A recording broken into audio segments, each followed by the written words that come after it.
of a woman are to stand trial for murder. Margaret Fleming was reported missing in 2016. Her body has never been found.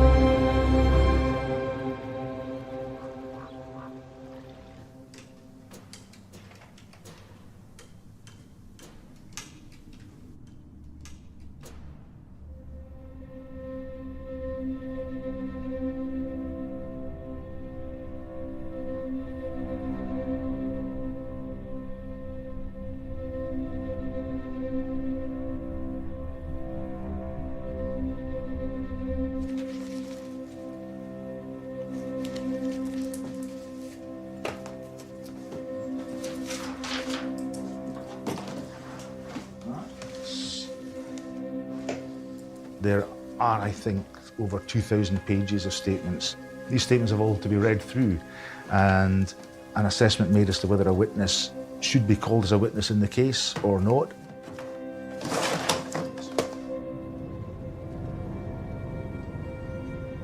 But there's no smoking gun in this case. We don't have an eyewitness to Margaret being killed. We don't have the discovery of her body. It would be idle to speculate as to whether a weapon was used. I don't, and I'm not sure that anyone does have a theory as to the circumstances in which Margaret met her death. We say that all of the evidence points to that having been a criminal act, motivated by greed. Edward Kearney, who's 76, and 57-year-old Avril Jones had been acting as carers for Margaret Fleming, who had learning difficulties. She was described as a nice girl who had difficulties with literacy and numeracy. The carers claim she had a private life that wasn't talked about. Eddie Kearney and Avril Jones deny murdering Margaret Fleming. They claim she's still alive. My first impressions were of something bad having happened to Margaret, but something which would be very difficult to prove.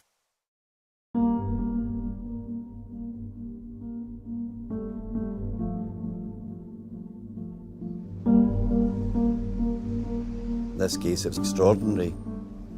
The Crown cannot say there is direct evidence that Margaret is dead, and she could still be alive.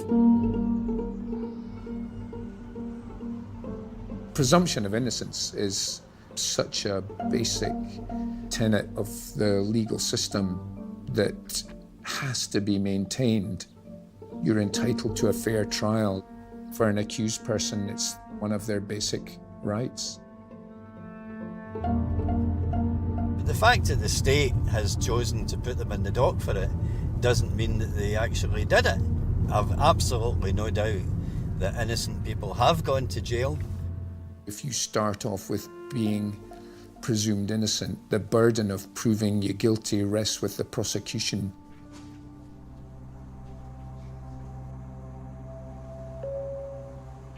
In the High Court of Justiciary, in Court number 6, Her Majesty's Advocate against Edward Kearney and Avril Jones.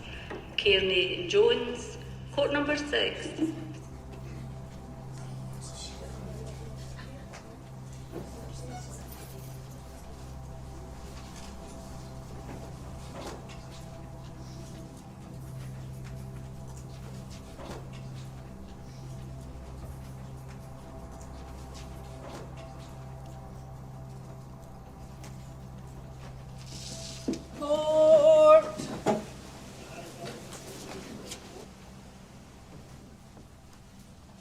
Are the deputy any preliminary matters? No, thank you. Well, shall we impanel a jury, please?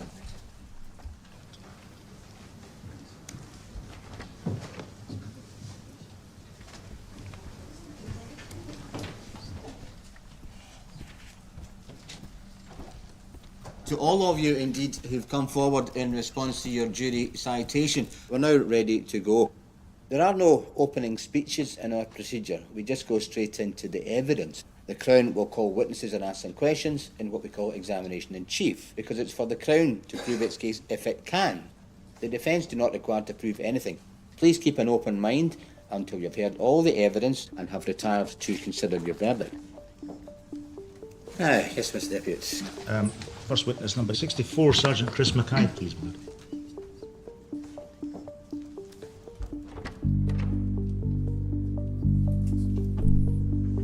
Take the phone, please. Yeah. I swear by Almighty God I swear by Almighty God that I will tell the truth, that I will tell the truth, the whole truth, the whole truth, and nothing but the truth. and nothing but the truth. Okay? Thanks.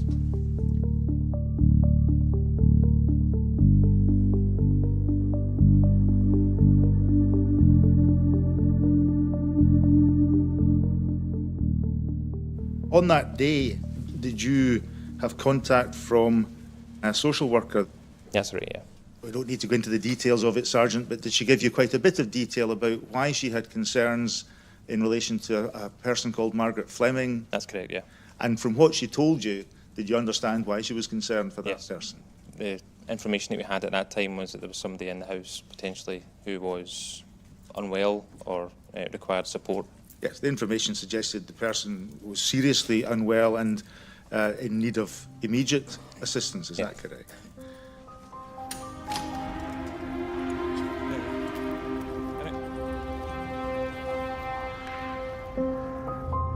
I came on duty at 4 o'clock and phoned the social worker to ask a bit more about the background and what the concerns were. And from there, a decision was made to go down to the house and make some inquiries there just to try and bottom out exactly what it was that was happening there and what the situation was with Margaret Fleming. So this is the sort of start of Inverkip here. It's a very picturesque place, very scenic part of the world. It's a good community here, so to have a concern for a person called an Inverkip, you could say would be unusual, I guess.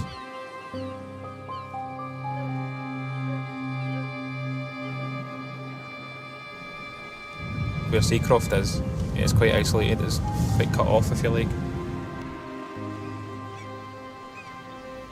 We see now a representation of houses, one of them being Seacroft. I can click on that to show an aerial photograph.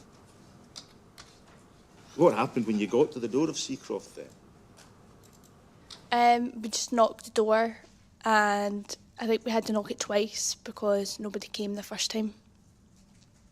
So when the door was answered, it was, I think, Avril Jones, the lady sitting in the dock, Yes. who answered the door, is that Yes. correct? What happened then, please? Like you said, who we were and could we speak to Margaret? And it was said that she may have been out a walk at the time with my partner. Now, how did things develop from there, please? As we were discussing where Margaret was, I think it was my colleague that said, "Is that your partner down there?" And I looked down and seen a man at the bottom of the hall at the kitchen. The avoidance of any doubt, Mr. Kearney's the gentleman sitting nearest to me in the dock, is that correct? Yes. What was he doing, if anything? He was kind of like in towards the door frame, as if he was kind of trying to stay out of view.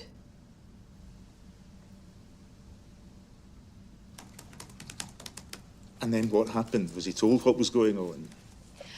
My colleague informed him that we were looking for Margaret, and Mr. Kearney said something along the lines of, "She's gone out the back door," something along those lines. Margaret Fleming had just gone out the back door.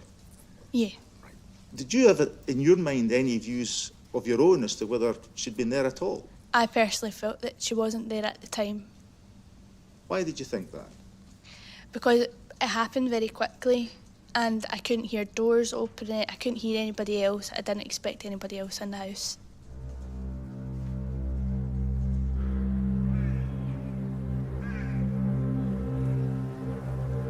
Eddie seemed very sure of himself and it's fine, it's okay, you know, just this is what she does. One thing that he'd said that kind of stuck with me was that if we go away, Margaret Fleming would come back, and the reason was because she had it drilled into her that authority figures would take her into care because she was, I think his words were that she was backwards. From the outset, it just seemed very strange.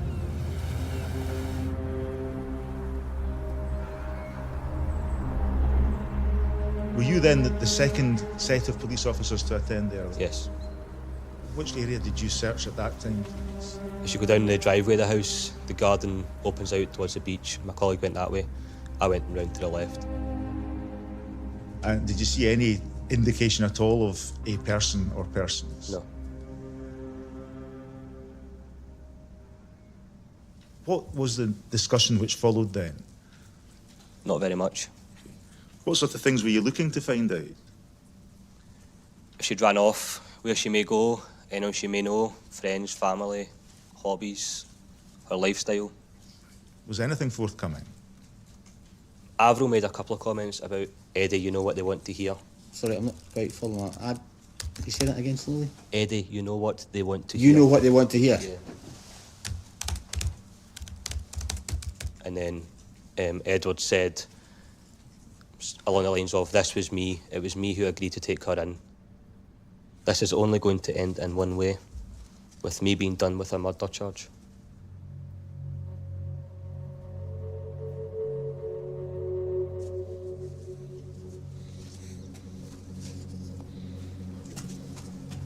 Did you understand how that conversation came about? No. Did you prompt it, for example? Not at all, I was taken aback by it. I mean, had you mentioned anything about anyone being charged, for example? Not at all. It's quite difficult to see why, if their version of events were true, why one would think this is going to end up as a murder charge. If one had murdered her, then it's easier to understand why that thought would cross his mind. Now, there may be further questions for you, so if you wait there, please, Constable. Now, of course, that's the prosecution case. The defence case will be very different. Thank you. Yes, Mr. Duguid. When you stand up and ask a question in court, it's probably important not to argue with a witness. I can't imagine that that's going to create the biggest impression. If you're trying to destroy the credibility of a witness, there's plenty of ways in which you can do that. Can I just be clear about the conversations which you had with Avril Jones and Eddie Kearney? Were you taking notes at the time? No. So you weren't recording any of the information in your notebook? No. And so if I'm asking you about the exact wording which was said by one or the other, you're really not in a position to say, is that so? Well, I provided my statement. I can remember them, each person saying that. Your colleague was describing, I think, the same conversation as you're describing. And he mentioned in his operational statement something being said about a traveller. He said that Mr. Kearney had made mention of the past when Margaret used to meet a traveller, somebody whom she'd met in college. Now, is it your recollection that nothing was said about a traveller? Not that I can recall. So what does that mean then? Either it wasn't said or it was said out with your presence? Possible, yeah. All right. Thank you very much. Okay. The police were then investigating a missing person.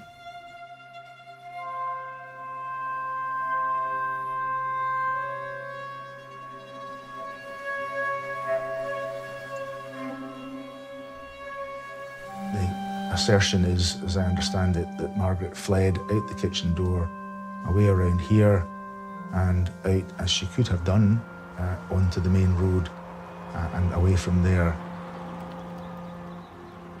In my view, there is compelling evidence that she wasn't there, she hadn't been there, and that they were therefore lying about that fact. And that really is the start of the Crown case. Why would they lie about that? So far as CCTV is concerned, what was your role and what were you able to do? Well, there was information that obviously when police officers attended to Safecroft that Margaret Fleming had ran away down in direction to Weems Bay. Thank you, Mesa. We'll go to the sub-menu of Weems Bay, which brings up a map and which I can happily zoom in on. So on the main road, we pass Seacroft, is that correct? That's correct. And would continue down towards Weems Bay. That's correct. We got down all the CCTV around there, train station, ferries, bus routes, to see if she'd made away from there. Having identified and had downloaded footage, what did you then do? We viewed it, and there was no sightings that we could see on the CCTV that matched the description of Margaret Fleming. Thank you very much indeed, sir. Mr. Ross? When something comes up in the course of the trial and you think, well, I'm not sure that's right, you've got to throw everything at it.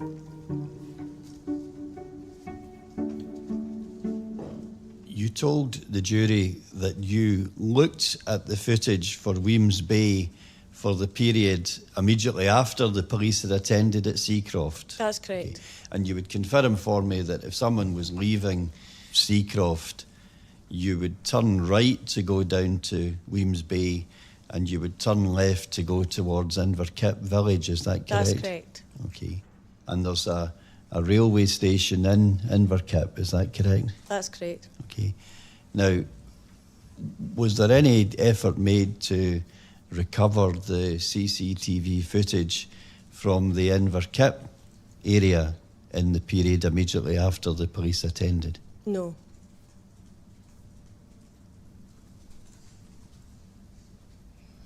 Okay.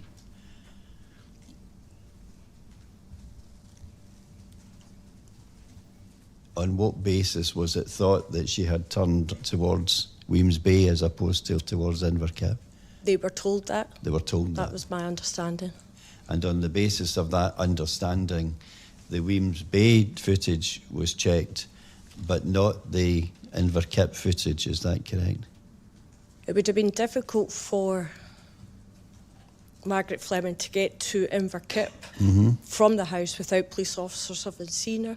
If the two police officers were inside Seacroft, looking round about the rooms in Seacroft, in what way would that make it difficult for Margaret Fleming to get to Inverkip village without being seen by two officers who were inside the house?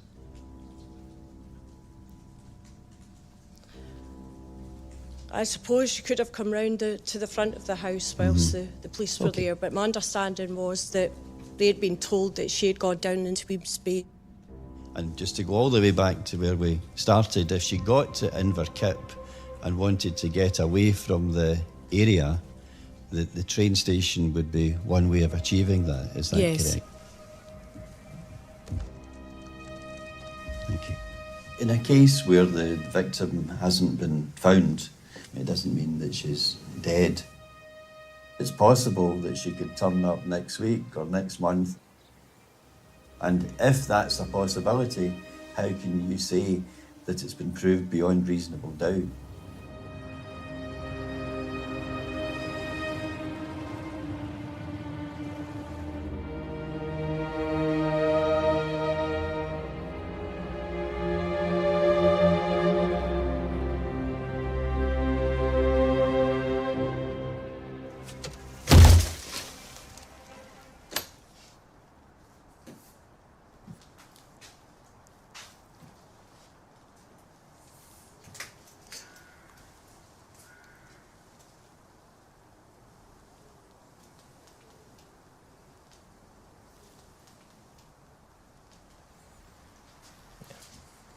This is strange.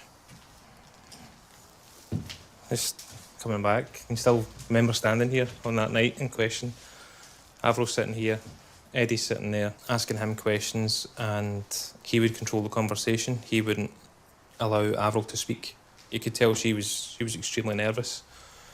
Just very, very fidgety with her hands and just looked a bag of nerves. That's when you're thinking, hold on a minute, something's not right here.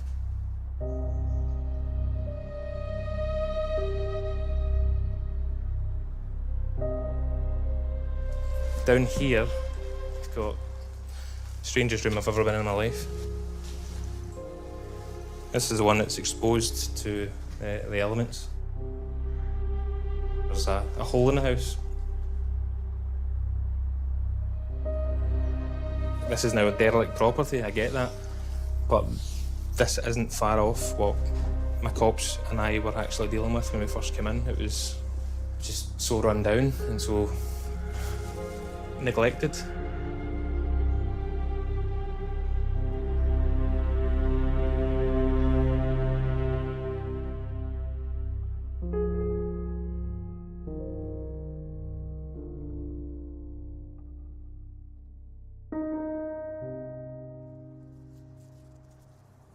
Our job from the outset was to find her, which is what response cops do. That's what we do on a daily basis, ordinarily.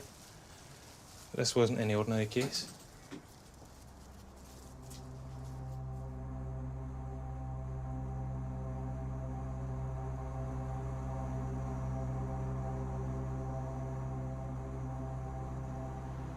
Do you think I need to address the fact there's a big hole?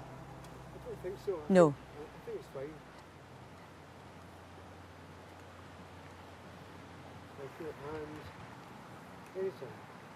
This is the back door that Eddie Kearney and Avril Jones say Margaret ran out of that night because she was scared the police were... Oh, no, because she knew the police were coming. Start again.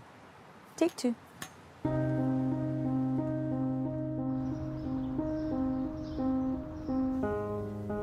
That still shocks me when I see that. That still shocks me, the condition of that house. Still, to this day. It was just bizarre from the word go. Behind me, there is a police presence at the house that Margaret shared with her two carers. Specialist dog handlers, dive teams and the police helicopter have all joined the search. It was when police called at the house in Inverkip on a social work inquiry that they found her gone. I think that's probably the first report I did on it.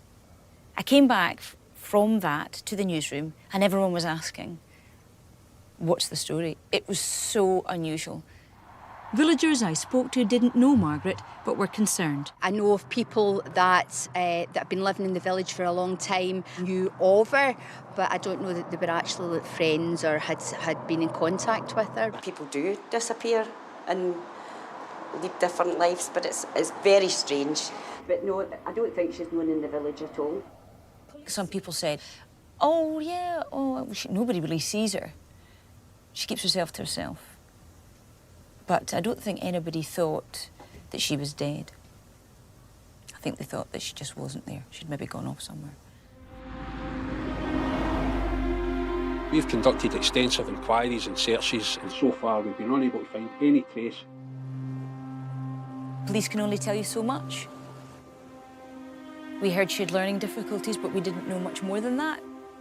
And the theories were, could she have had a boyfriend or partner and gone off with them? Is she going to live with someone else? Did she have a fight with the people who were looking after her and run away? Who knows?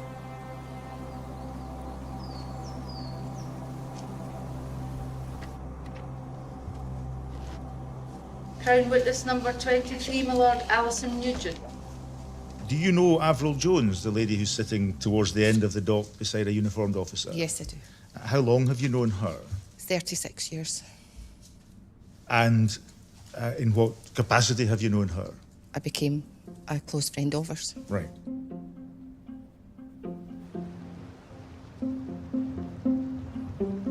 It was a nice friendship. It was just two girls going out and chatting. Could sit and talk for hours, just about life. I was always talking about my kids. We were talking about our cats, because we're crazy cat ladies. And Avril, she liked her garden. She liked talking about what she was going to do in the garden.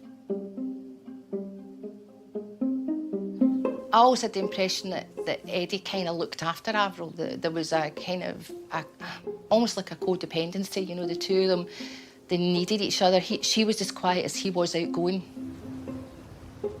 I think the thing that most people won't realise is they see Eddie in the wheelchair and they don't realise what Eddie used to be like. He was one of these guys who, once he sets his mind to something, can do things that you really would think, wow, strong, kind of built like a boxer, very strong. Sturdy's the word.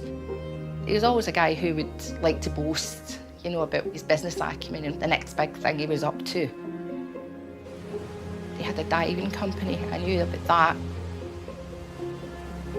Avril was always just in the background. You know, she would be at the club dances in the background, making sure everything was running okay.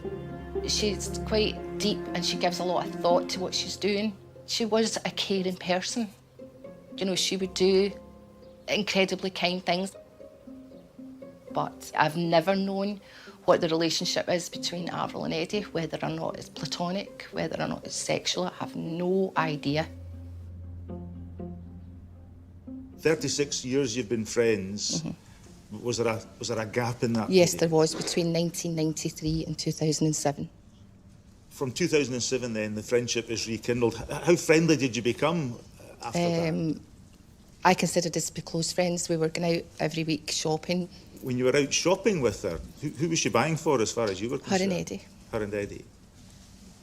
Did she mention during the period of your friendship having someone living with them at Seacroft? No. Ever? Never. How did you first become aware of a police investigation or inquiry into a missing person in Inverkirk? When I read it in the Greenock Telegraph. Did you hear from Avril after the report in the paper? I did. It was 1 or 2 days later when she phoned. During that conversation, I actually asked the question, where does this woman live? And Avril very hesitantly said, oh, she lives here. And I said, well, who are her carers? Oh, we are. Had it ever crossed your mind that she and or Eddie might be carers for this missing woman? Absolutely not. Why? Because they didn't seem very good at caring for themselves, let alone someone else. What do you mean by that, please? Well, they both appeared to be in ill health. The house was falling down round their ears. They didn't seem to have the wherewithal to care for another person. Okay. I looked over at Avril, but Avril was just staring straight ahead. I know I was there as a prosecution witness, but I was also there as somebody who was a close friend. You know, and it was almost like that had been erased. That wasn't relevant anymore. You know, I was now the enemy. Did she say anything about where Margaret was now in the days following? She said that she was with travellers. Did she say where? No, just that she was with travellers. I was getting all this information about Margaret Fleming's life. It became almost that I was being coached, for want of a better word, that I was given information I needed to know. And it was just that realisation that I can't, in all good conscience, now say that I can believe what they're telling me. Am I right in thinking that at the time you spoke to Avril Jones, you kept a record of the conversations you had with her? Is that right? All I did was make notes to myself of what she'd said. Why did you make notes of the conversations you were having with her? Because I was trying to put together what was going on. It seems to me that you were suspicious about Avril Jones. There was a suspicion, but she was also the closest female friend I had. Sorry. But if I've picked up all this correctly, Mrs. Nugent, you were going to her, harbouring a suspicion about her, then going back to her, then going back to the police, and then going back to her again. I didn't go back to the police the second time they contacted me. Up to that point, I was trying to help my friend. All right. Sorry. Please don't... I'm not suggesting you've done anything wrong. What I'm interested in is why you weren't telling her what you were doing. I was trying to be there as a friend that she could talk to, that if there was something she had to say, she could say it to me. That was all. There's a big part of my head doesn't want to say that there could have been a murder involved. Whether it was accidental or not, you know, maybe something happened and they just didn't want, they just had to cover it up. that would be the lesser of two evils. But there's something, they're covering up something huge.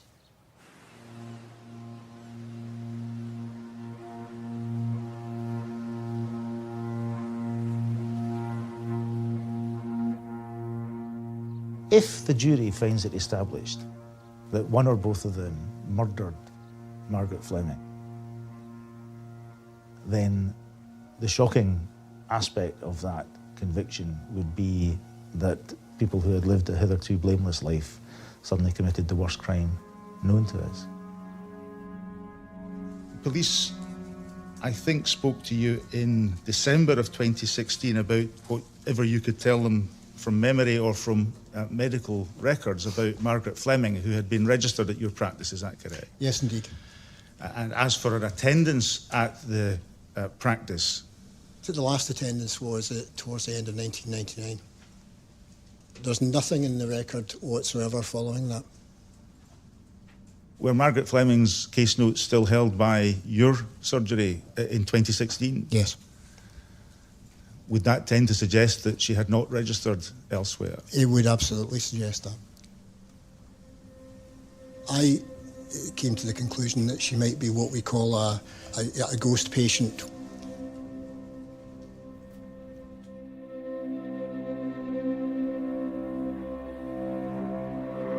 Hello? Hi. Right, so here's the weird bit. No one who isn't the carers has seen her since 1999. Police say that apart from her two carers, the last independent sighting of Margaret Fleming was in December 1999. Suzanne Allen reports. Since the beginning of November, police have been painstakingly searching the home and surrounding gardens of this house, trying to find clues to explain the disappearance of Margaret Fleming. The carers are family friends who say she had a private life they were not allowed to know about. No one else has seen her since 1999.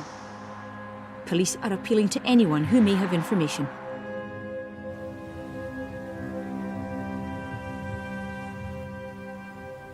I was out for lunch with my colleague and she said to me, "Do you know that girl who's missing?" I said, "No, I don't know anything about that." She said, "That's Margaret Fleming." Margaret? Do you remember Margaret and Derek Fleming? And that was how it all began for me.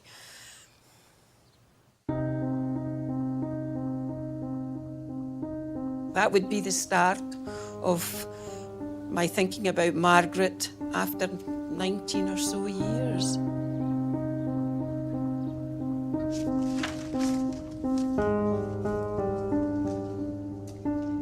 I did say to them, you know, really, you're scraping the barrel if you're looking for people like me to be witnesses. Crown witness number 29, my lord, Elizabeth Brown. Mrs. Brown, good afternoon. I wonder if you begin by giving the court your age, please. I'm 79. I hope you are enjoying and will continue to enjoy a long retirement, but in your working life, what did you do? I was the learning support principal teacher in Port Glasgow High School. And I think that Margaret Fleming was a pupil of Port Glasgow High School at a time when you were fulfilling that role, is that She correct? was. Margaret came to us with a record of needs stating that she had moderate learning difficulties. She was not numerate and literate in the sense that you would expect most 11, 12-year-olds to be. I did love my job. I liked working with children. And I did find that if they had problems, I seemed to be able to relate to them.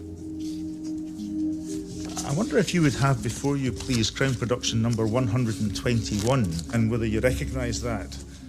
I certainly recognise this as the report that would have been sent out at the end of a term. And in respect of Margaret Fleming? Yes.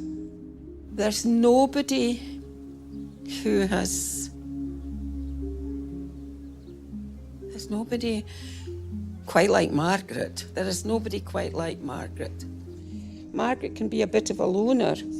She works fairly well to her ability, but needs written instructions set out simply and gone over verbally. She would find refuge at my door. Oh, come in. Yes, do you need a cuddle? I must admit that tended to be how I dealt with my pupils.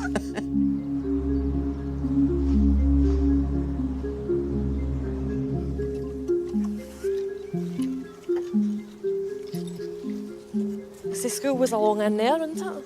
Remember from along this wee path? Aye. I remember the first time I met Margaret. She was a big, gentle giant. Mhm. You know, incredibly strong. Yeah. But so kind and gentle. If you've ever read the book Mice and Men, she was like Lenny. Yeah. Tell Me About the Rabbits, George. She even had that same sort of slower accent, a deeper voice, and her smile lit up her whole face. I remember Aye. that. In fact, remember the AV room? Mhm. They used to wheel in the Oh, the she telly and the loved big it when Betamax. it came in because it was And- going to be music. Yeah. She used to get She dead excited with that. She loved assemblies and she loved anything where we had to sing. It was Yeah. like, we've got the whole world in our hands. Oh, she loved it. Yeah, I remember that. So any time you had to do any singing or anything, and then Mrs. Kilpatrick used to come and play the what's that thing? Was it a xylophone? Yeah. She used to come and play that. And then look, when there was discos and stuff, she liked things like that. And then John took her to the 3-7 dance.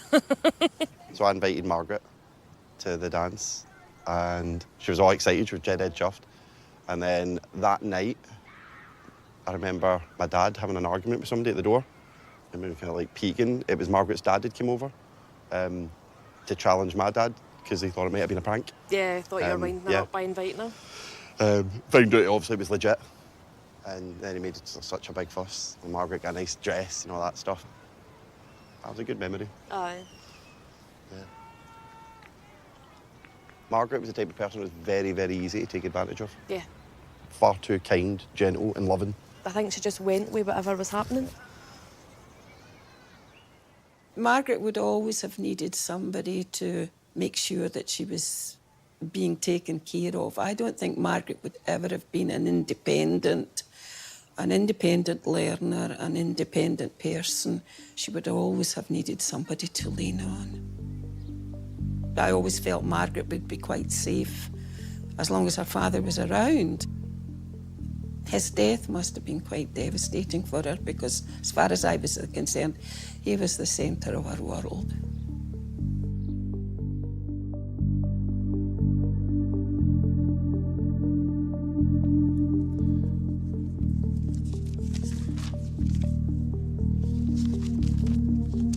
Mrs. Brown, thank you very much indeed. Mr. Ross, no questions, sir. Dealing with the possibility that a jury may come to a conclusion based on sympathy is one of the hardest things to deal with in the criminal justice process. But the reality is it would be wrong for them to try the case on the basis of sympathy.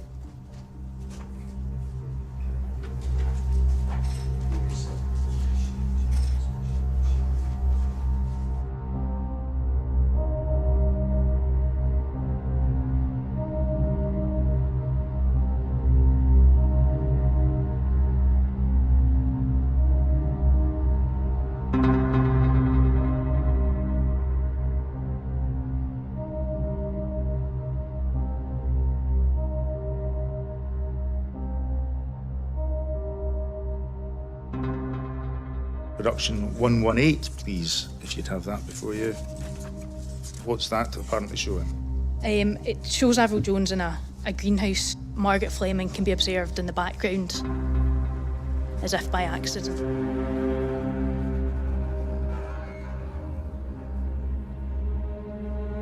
So far as the volume of photographs, they're all in folders and with records. There are 4 crates in front of you, the witness box there. At the risk of damaging myself, you can now see the crate, the size, and perhaps gauge the weight of it. And there are 4 similarly sized crates, is that correct? Yeah, that's correct. Any idea how many photographs that represents? I think I've got in my statement 1,946 photographs. Beyond the photographs we've already looked at, which contain Margaret Fleming, were there any others of Margaret Fleming? There was a copy of a photograph of Margaret Fleming holding a small baby from 1995. Other than that and the ones we've looked at?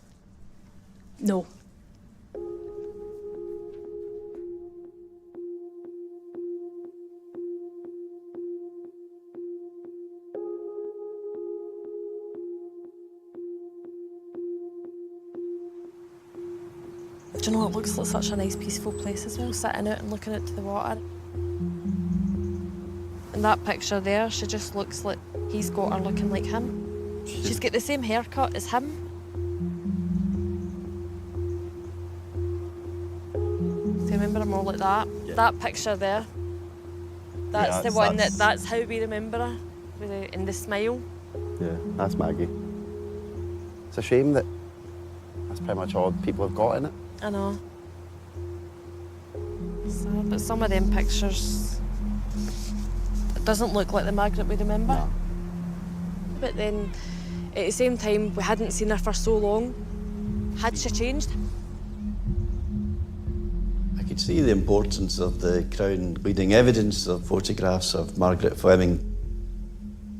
There was circumstantial evidence, certainly, to say that she hadn't been seen in the Inverclyde area for a number of years. But that, it could be argued, falls very, very far short of proving that she is dead. There are a million possibilities other than what the Crown suggests to you.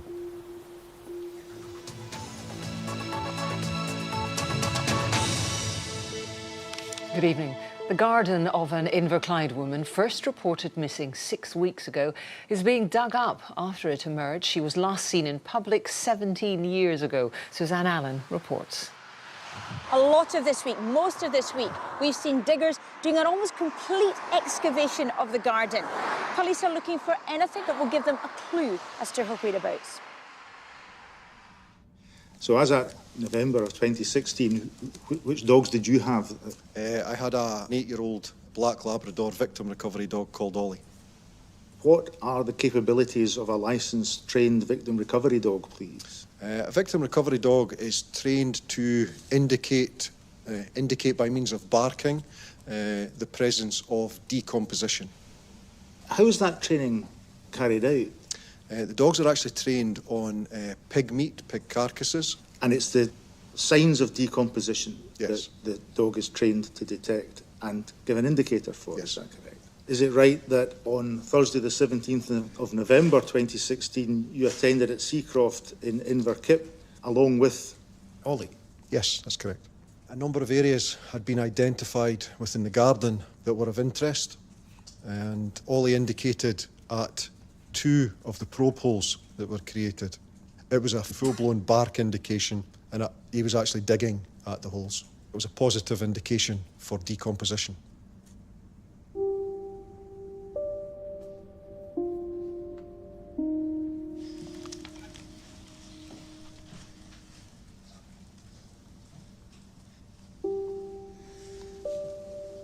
At training, the dog is trained with pig carcasses, is that correct? That's correct, yes. Okay.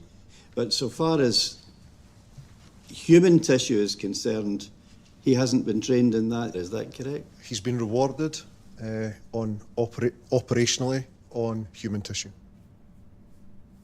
Okay. Was he rewarded on this occasion? No, he wasn't. No, because he would only be rewarded where in a training exercise you were able to establish that he was right. That's correct. But the jury would have to wait to hear from other people to establish whether Ollie was successful on this occasion in locating the decomposition of anything. Yes. Yeah. Thank you very much.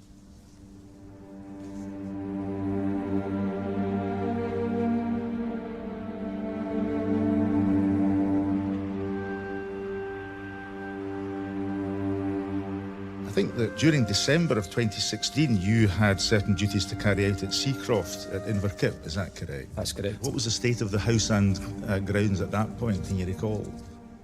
The scene there was cordoned off. There was a lot of police activity, and to me it appeared to be a crime scene. And what was the nature of the search that you conducted? We were basically just going through the soil, sieving it, and obviously a very fine sieve which would leave small items, looking for anything that may suggest human remains within the garden. And so far as you were concerned, did you locate any items which might be of interest whilst you were carrying out the search? Yes. What sort of thing or things? Bone fragment, predominantly. There was several pieces of what appeared to be bone fragment. I'm going to go to photographs which are agreed as being on the 19th of December.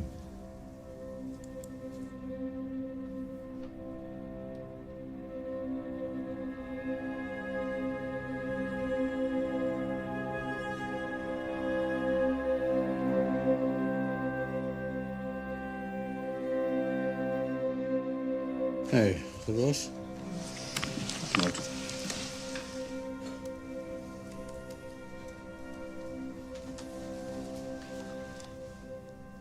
I've read the report, and some of the pieces which were looked at were so small that they couldn't even be analysed. There was one piece of bone which I think we saw on the screen.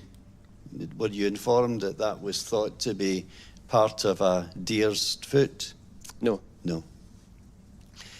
Were you informed that bone was found which was thought to be part of the backbone of a fish? No. No. Okay. But at the end of it all, did you become aware that absolutely nothing had been recovered which could be identified as human bone? I wasn't aware of that. You weren't aware of that? And obviously it was sent away and I was never informed. Thank you very much. Thank you much indeed for coming. I'm going to have a brief adjournment. Court.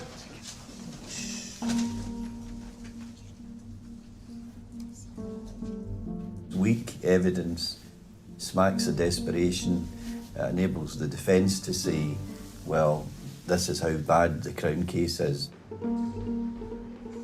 Even if the only identifiable bone was that of animals, the vast majority of the fragments of bone cannot be excluded as being human.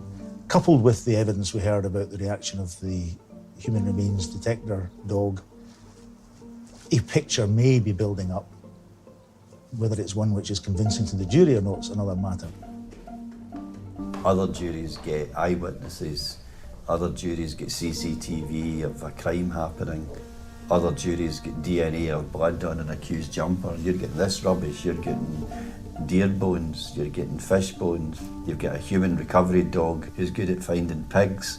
You know, it enables the defence to pour scorn on the Crown case.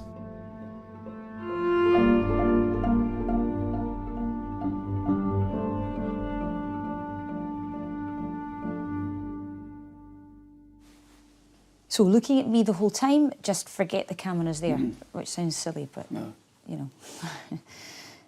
OK, route speed? Yes, thanks.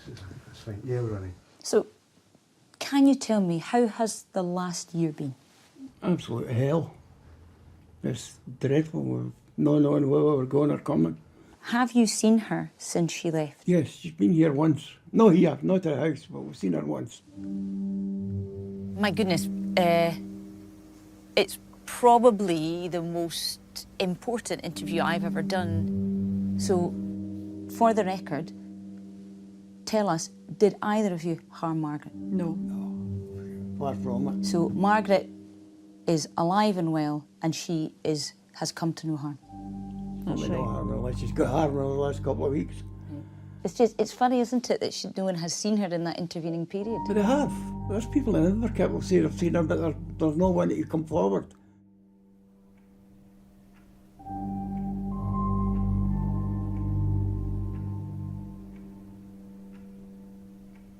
When I did the interview with them, I never thought I would be here. I'll show you the witness box. It's just on the right-hand side. Just to take the oath. Of course.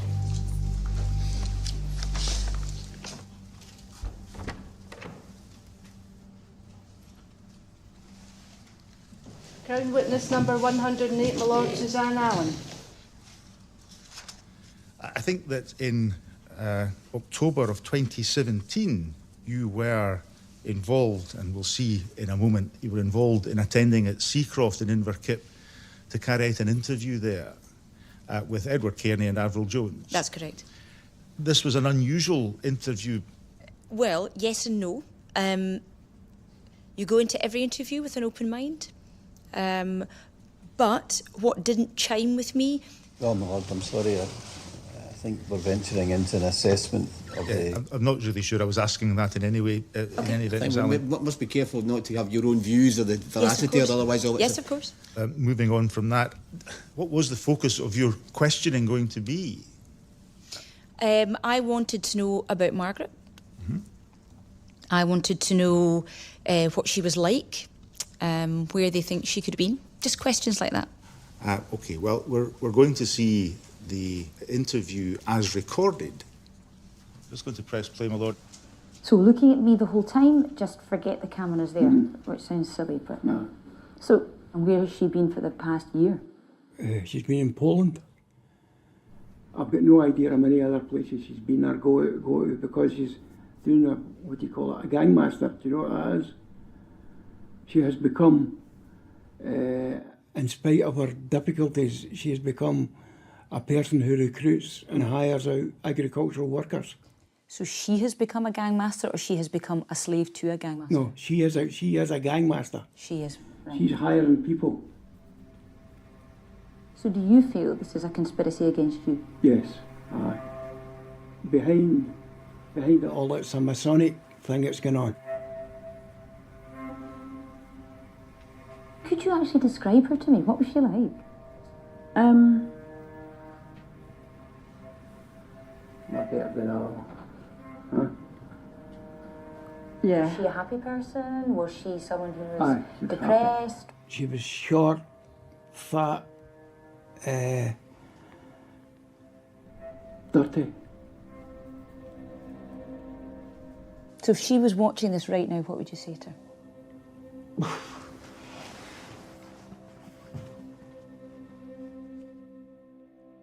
That is the most telling part for me, because it's an easy question to ask.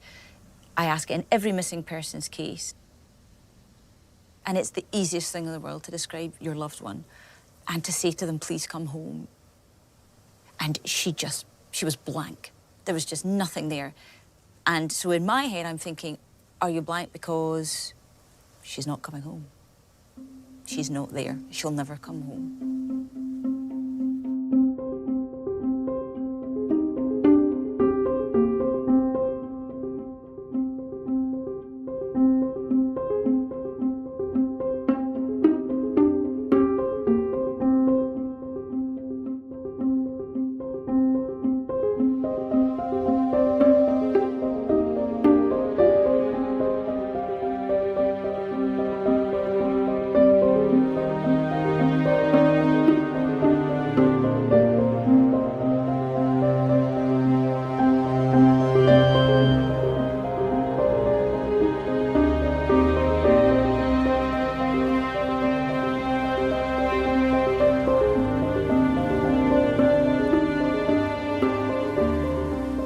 This was the room where we were told that Margaret slept. This was her bedroom.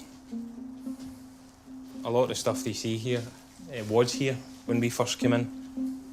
It was a normal bed and there was a couple of pillows and stuff, but there was a fine coating of dust over the top of the bed.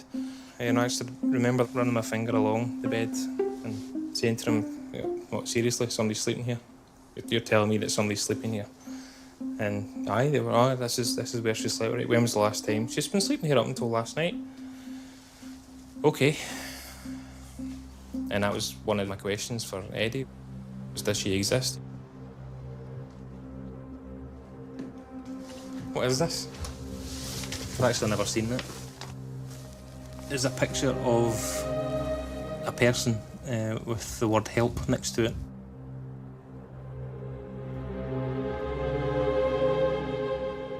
I think there was a chest of drawers which covered us up, so we didn't see this. This could be the work of other people who have managed to get into the property, or other kids, or somebody's just drawn something. It could be something nothing, but I think it's a bit chilling, isn't it? Margaret did exist at one point.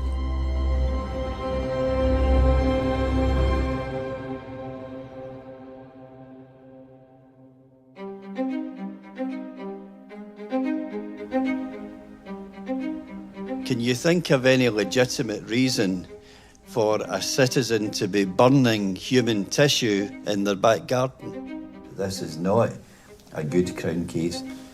It smacks of desperation. The real focus of the case is that a wee girl was let down by social services enormously. There should have been something, and how it went 19 years before they picked up on it. I mean, how sad is that a life has just disappeared and nobody's missed her? It just really makes you wonder what really did go on in here. Did you kill Margaret Fleming? No comment. Did Avril kill Margaret Fleming? She's not dead. Where is she? I know what I think, and I know that those letters were not written by Margaret. Margaret's life, as we know it, ended the day your people raided our house. Margaret Fleming was dead before Christmas Day 1999, wasn't she? You killed her, Mr. Kearney, and you spent the years since then cashing her benefits, living off Margaret Fleming. I've lived a long time and I've never heard such nonsense in my life. There's more to come. I've got no idea what you're talking about. There is no body. There is no murder weapon. There's no evidence at whose hand she died. Well, no one ever said it would be easy, but no one warned me that it would be quite this difficult. This has become quite a problematic trial. What you're being asked to do is simply take a guess. Ladies and gentlemen, would your spokesperson please stand? Have you reached a verdict?